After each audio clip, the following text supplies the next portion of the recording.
Welcome to another episode of The Brand Called You, a podcast and podcast show that brings you leadership lessons, knowledge, experience, and wisdom from thousands of successful individuals from around the world.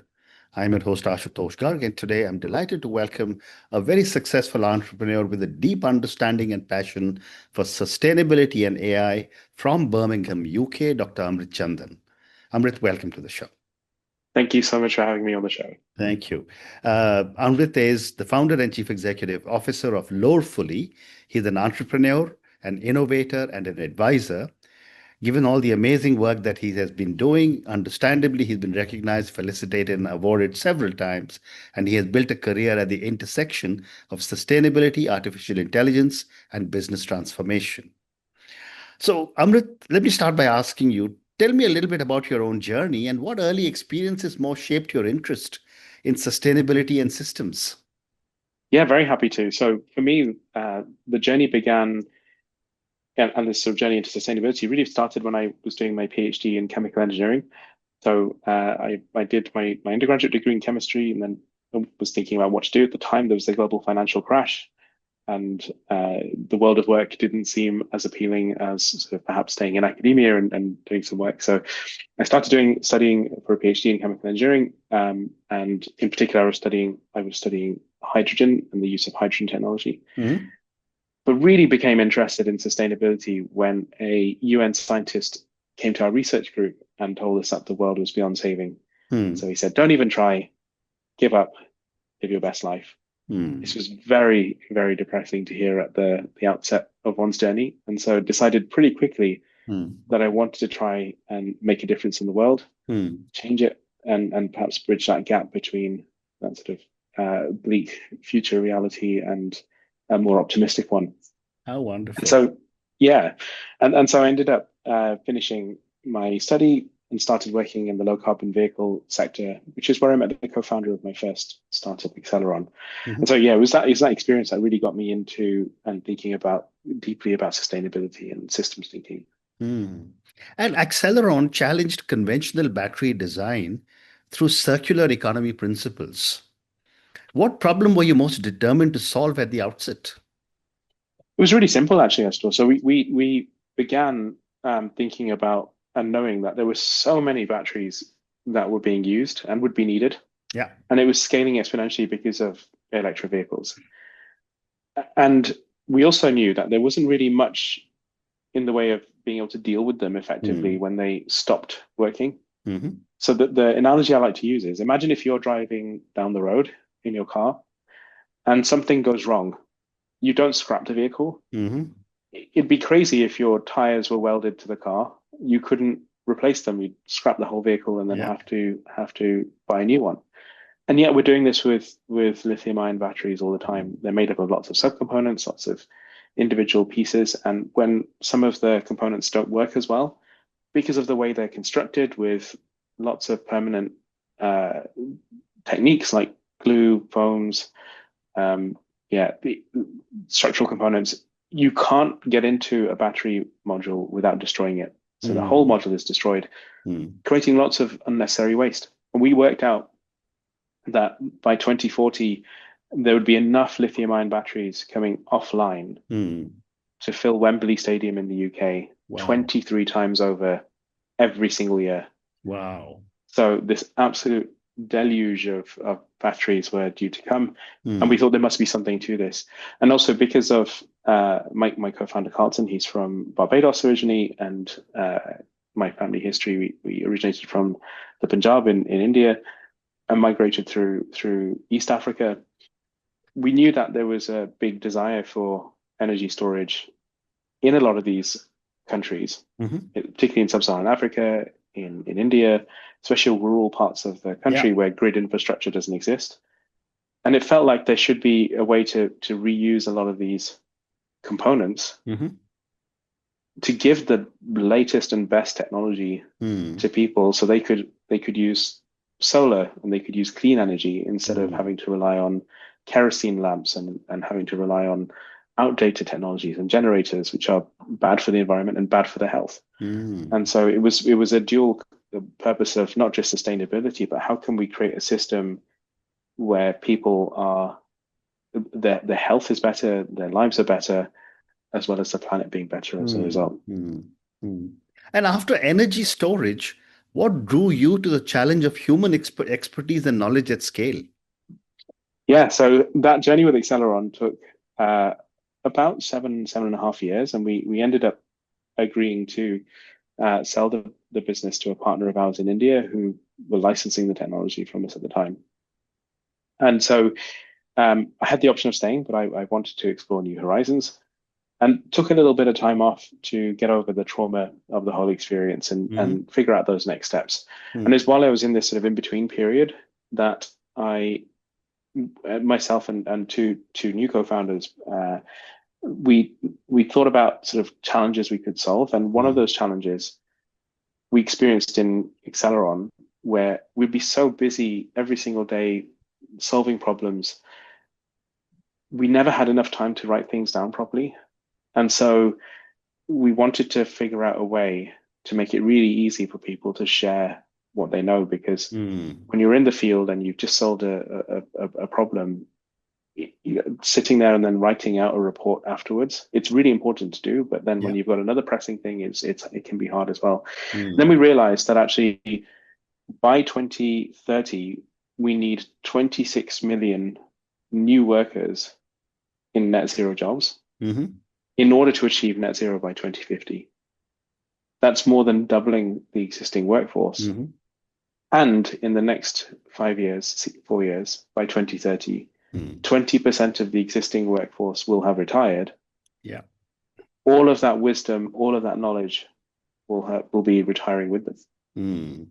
And so we're in this unique position where the world is changing at an incredibly rapid pace. It's even more important now than ever before to be able to capture as much of that learning, as much of that experience as possible, so that the next generation can take that experience on board and be able to do what they need to do much faster in a way that works for them. So being able to,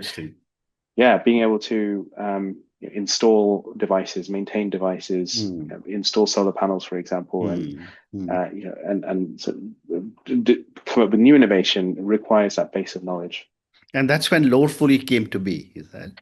That's exactly right. And Lorefully, the name, it comes from the first part is lore, spelt Lore, which means a body of knowledge which is typically passed from person to person by word of mouth. And this is the oldest tradition. Like we have for passing knowledge down. It's the oral tradition where we would memorize what we need to know and pass that on to the next generation. Correct. And if you go back to the Stone Age, we'd be sitting around a campfire telling each other, don't go that way, there's bears over there, go that way, there's safety in water. Absolutely. And it was all transmitted through this oral storytelling. Absolutely. And so that's what we want to capture. We want to capture that experience, that tacit knowledge, and make it available for the next generation. Amazing. Let's move on. How do you ensure that artificial intelligence augments human intelligence rather than replace it? So artificial intelligence is a tool, just in the same way that social media and before it, mass media, everything is a tool. It can either be used for good or it can be used for harm. And we want to ensure that artificial intelligence is being used for good. Correct. Ultimately, we have to think about business from the sense of what impact is it having on the environment? What impact is it having on people?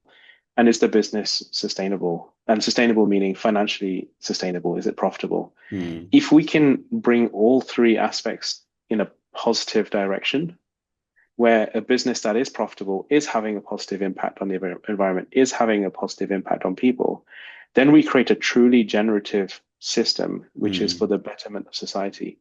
If, on the other hand, our business is taking from people, taking from the planet, it will have a finite life.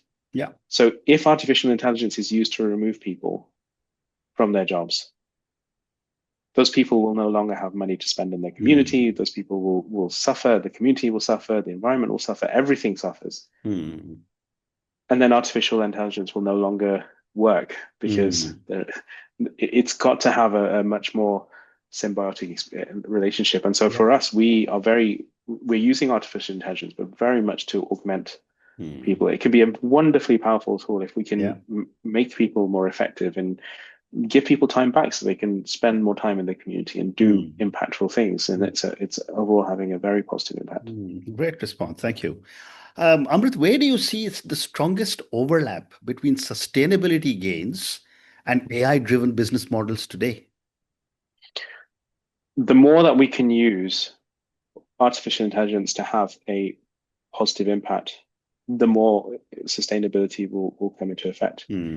What I'm thinking in particular is like we have our theory of change is that if we can help people be better at doing their jobs more effectively, in particular in sustainability fields of being able to install heat pumps faster, solar panels faster, to be able to maintain hydroelectric dams and this type of knowledge, and we can capture that from a community, then we can accelerate the progress towards net zero because people are able to do their jobs more effectively. There are much more sort of intangible benefits as well. So, as a good example, being able to if by democratizing and making much more accessible information, we can train up that next generation of entrepreneur, of engineer, of thinking in a faster way, a different way, which means that we have access to that sort of talent pool, which otherwise may never have had access to it. So, in particular, think about kind of the person in the rural field that is otherwise would have had their whole life sort of working in a farm. Yeah. Could now perhaps be the person who comes up with the innovation that will change the world. And it's because of that access to information. Correct. But, I've often been asked this question, and therefore I'm going to ask you a cynical question. Can AI genuinely accelerate sustainability outcomes, or does it risk becoming yet another layer of consumption? It all depends on the use case. Correct. So if it's being used to do things which are harmful, then it will be another layer of consumption. If, on the other hand, we are using it for positive things, at the end of the day, this all comes back to people. Correct. And this is a thing which artificial intelligence, I think a lot of tech companies in particular are keen on taking the person out. And actually, we can't do that. The people are the heart of this. Yeah. One of my favorite expressions, there are two types of problems in business. There are people-related problems, and there are problems which you don't yet realize are people-related problems. And at the end of the day, if we as humans are not using the tools in the right way, we will create more consumption. If we do use the tools in the right way, then we will create a much better place. Very well said. Amrit, what role do data ethics and transparency play in building sustainable AI-first organizations? A very important role, very, very important role. We have to take the ethics and sort of the responsibility of this technology very carefully. There's nothing wrong with content that is being used or being sort of generated by artificial intelligence, as long as it's stated. It's really important that we are able to know as people, because it is getting to that point of being almost indistinguishable. So that is really important. And also the sources of the information. One of the skills I think which perhaps we need to teach more now than ever before is the skill of critical thinking. The number of people who I was talking to my old PhD supervisor the other day, and he said to me, I now get students sending in their work and they're citing papers that don't exist. And you see this being reported everywhere. So the sources of information, sense checking what's being put out, because we are quick to trust these tools, but they will hallucinate or they will give the wrong information. And that's where sort of the critical thinking is really important. Very interesting. From your experience, what mindset shift do leaders struggle with the most when adopting AI at scale? I think the biggest is that they think AI will solve the problem, and they think they think they can just get rid of their entire team, and that AI will be able to do those jobs. And that just isn't true. That isn't the case. Correct. AI is good, but it's not that good. Mm. Um, and so again, people are the heart of all of this. If we should be thinking about these tools as a way to augment Yeah. and make life better for our teams, as opposed to as a replacement for those teams. Mm. It just isn't. It doesn't work. Correct. Correct.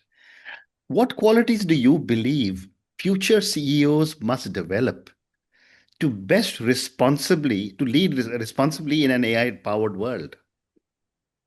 I think this is where that skill of critical thinking is really important. And I think we need to double down on our human relationships. So if those CEOs who I think will be the best in the future are those Mm. that are thinking about and connecting the most with people. Mm. We cannot lose our humanity Correct. in this future world. It Absolutely. just will Mm. be an absolute disaster. So by maintaining those relationships, by thinking about the people and thinking about the impact, not just the impact that you see around you, um, but actually the impact, the wider impact that it's having Mm. on the people in our society, the people in our Mm. community. And community could mean people around the world. It could Yeah. mean people on your doorstep. Mm. And also what impact it's having on the environment as well. So I think if we can instill this thinking in CEOs of the future, Mm. then we as a society can only benefit from that. Absolutely. And what, in your view, should the questions most boards be asking today about AI, sustainability, and long-term value creation? I think that boards should be thinking about these things as one. So if we want long-term creation, and I think that's a really long-term value creation, I think that's a really important thing that we do adopt these longer-term mindsets. Mm. Mm. It's how can we link it so that every dollar of profit that is being made Mm. is creating sustainability. And AI can be a great tool to help Yeah. with that because we can use AI to give us some ideas if we can't think of ideas ourselves, we're struggling with ideas. Mm. And AI could help make that much more effective as well in the Mm. actual processes, designing those processes and helping to refine what is working. So I think the question, if I was sitting with a board, is how can we use the tools that we are developing through AI Mm. to assist us in making it so that every dollar of profit we're making, we are having a Mm. positive impact on the people and a positive Mm. impact on the environment. Mm. Few more questions. I want to move away from AI and sustainability and come to your other avatar as a coach. How do you coach founders to make decisions under uncertainty without losing conviction? Yeah, this is a really important point. I think one of the things we need to understand as leaders, as Mm. founders, is where are we going, and most importantly, why are we trying to get there? If we can understand ultimately what that vision is for ourselves, and Mm. this is wider than necessarily the business. This is Mm. this is much more personal. This is you as an individual for your career, for your life. You want to achieve something.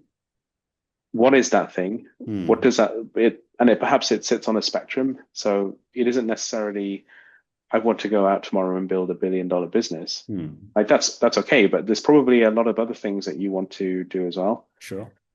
And it's about understanding.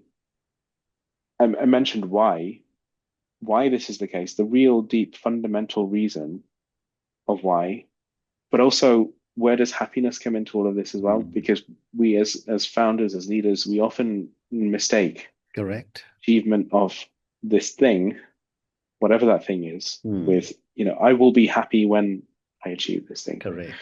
And so when it comes to making decisions under uncertainty, if you know what it is you're trying to do and Mm. where you're trying to get to, you will naturally make the decisions that will move you towards that Mm. goal, even in the most uncertain and ambiguous situations. Correct.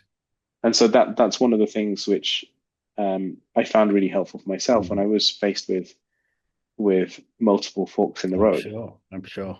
of being able to understand, well, what is it I'm trying to do, Mm. and how am I going to get there? So for me, I want to build something worth more than $1 billion. I want to help positively impact more than 100 million people around the world. I want to Mm. help offset more than a gigaton of CO2. And Mm. so everything that I'm trying to do is helping me on that journey towards it. And so when I do come to a fork in the road, it's a simple assessment of, is this going to help me get where I'm trying to get to or not? Well said. And if it is, then it helps simplify the decision. Thank you. I have time for two more questions for you. What is the most common blind spot leaders have when navigating technological disruption? I think that there is one of the blind spots is when you focus very much on the actual technology itself, and that can be a big mistake because it always comes back to people. We have to think about what is this technology actually going to do and how is it going to impact people? Yeah. And critically, the most brutal question we can ask ourselves is, who cares about this? If we can't answer who cares, we could have the best technology in the world. Correct. But it will never make it to market. Yeah. Because of this problem. The other thing I think we can often overlook is the length of time it takes to get a technology from a very early R&D stage, maybe it's a university lab, through to the market. So lithium-ion batteries are a great example. The lithium chemistry as we know it today was invented by Professor John Goodenough. He won a Nobel Prize for this work, and it was invented in the 1970s. The first commercial application for a lithium-ion battery cell was in the Sony camcorder in 1992, I think it was. So it was 20 years between that happening. And lithium technology only really became mass market and sort of widely used in multiple sectors in the mid 2010s because of the choice made in the automotive industry. Yeah. So it's taken a very long time from the 1970s to today to see this highly disruptive technology work. And there were many points at which it may not have worked, and it could have been a different technology which was adopted as the mass market. So there is that inertia as well, which I think is a factor as well, which we need to consider. Well said. And my last question for you, Amrit, what advice would you give young professionals who want to work at the intersection of technology, sustainability, and human impact, which is what you have been doing? I think one of the pieces of advice I had received from a mentor of mine very early in my career is don't chase money, but actually chase experience and learning. Yeah. And if you can think about every role you're doing as what am I learning from this? What experience am I gaining from this? That will stand you in much better stead. And at some point, the money will start chasing you. Absolutely. And so if you really want to work in this intersection of technology, sustainability, and human impact, I would highly recommend finding positions, roles that align and will give you experience in those spaces. And think really hard about what it is you want to achieve over your life. And a good question perhaps to reflect on is if you fast forward 150 years, because we're all living longer now, and you're at the end of your life, and you're looking back over your life, and you're surrounded by your extended family, and they all say, what did you do in your life that you were most proud of? What did you do in your career that you were most happy with? And perhaps the other question, which is what would be your biggest regret? What was the thing that you didn't do that you would love to have done? Absolutely. And that can give you some clues as to sort of what it is you want to do. Absolutely. And to head in that direction. Yeah. And on that note, and your very, very wise words, don't chase money, go after experience and learning, and money will follow you. I just want to say, Amrit, what a fascinating conversation this one has been. Thank you for talking to me about your journey, about Acceleron. I think you achieved some amazing success with Acceleron before you exited from the business. Thank you for talking to me about Lorefully, about AI, about sustainability, about coaching, governance, and some great information and tips for a lot of our viewers and listeners. Thank you for speaking to me, and good luck to you. Thank you so much, Ashutosh. Thank you for listening to the brand called You Videocast and Podcast, a platform that brings you knowledge, experience, and wisdom of hundreds of successful individuals from around the world. Do visit our website www.tbcy.in to watch and listen to the stories of many more individuals. You can also follow us on YouTube, Facebook, Instagram, and Twitter. Just search for the brand called You.